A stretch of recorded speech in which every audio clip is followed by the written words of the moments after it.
All right, our sixth and final logical fallacy in this series is oversimplification.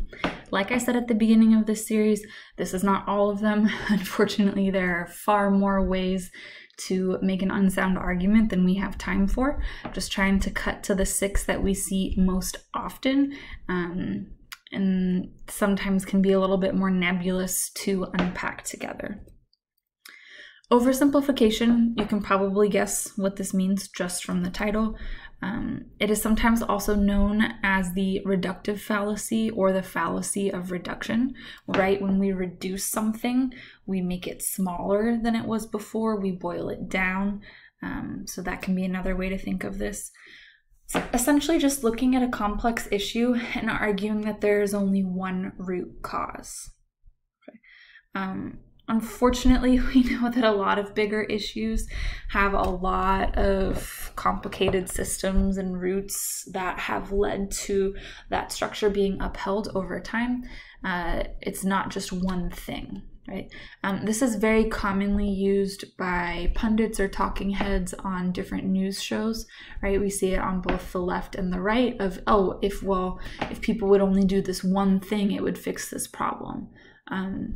Again, if we do that one thing, it would probably make the problem better. I'm not trying to be a total pessimist, but it is an oversimplification to say that it all comes down to just this one thing.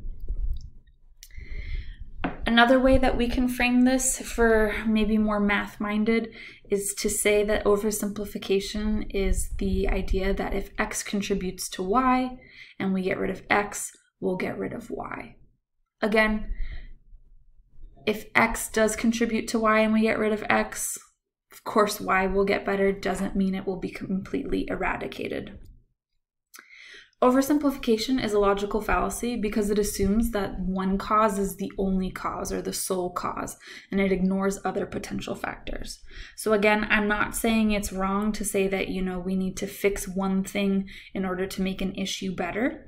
That is absolutely correct. However, it is a logical fallacy to say that by fixing that one thing, we will completely get rid of the problem. Right. We're going to watch a video for today's example. I think he introduces himself a little bit here, but this is Geraldo Rivera. He is a pundit, a political pundit on Fox News. He describes himself as moderate, right? Kind of sometimes voting Democrat, sometimes voting Republican. So I'll play this video and then talk about it a little bit.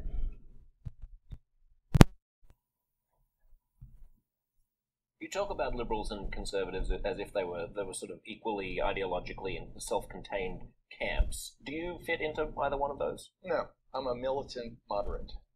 I borrow from both. For instance, I am, as I mentioned, immigration reform, gay marriage, and abortion are all things that's why I voted for Barack Obama 3 times.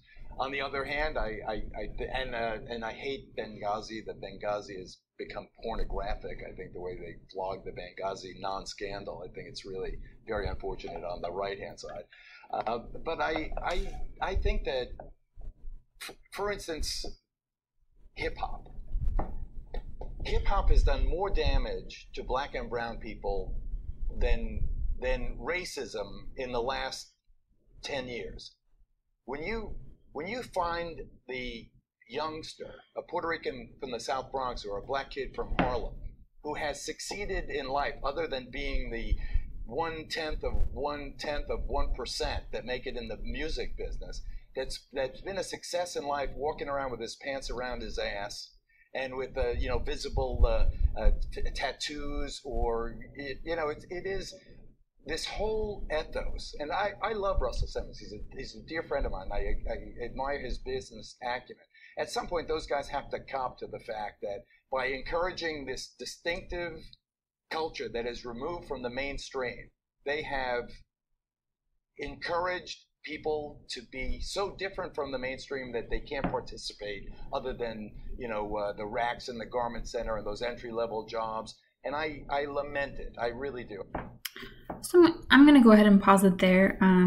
It's very easy to find this if you want to watch the rest of it later. Essentially, the argument here, right, the main part that we want to focus on in terms of talking about the oversimplification logical fallacy is the part where he says that hip-hop has done more damage than racism has. So this is a big oversimplification, right? And it's one that we see a lot, right? In some way or another, talking about how music has led to the downfall of the society. It was rock and roll before. Now he's saying it's hip hop, talking about how that's what's causing strife and turmoil within racial minority groups. And so that's a huge oversimplification. Of course, there are a lot of systemic issues that are playing into complications and troubles that people are having, and here he is talking about how it all just has one simple root in hip hop, and essentially saying if we changed that, everything would be better. That's oversimplification to a vast degree. If that clip sounds mildly familiar, it was actually sampled. Kendrick Lamar did a kind of a response to this on his track DNA, so I'll include the video for that on Canvas as well if you kind of want to see what he did with this example of the oversimplification logical fallacy.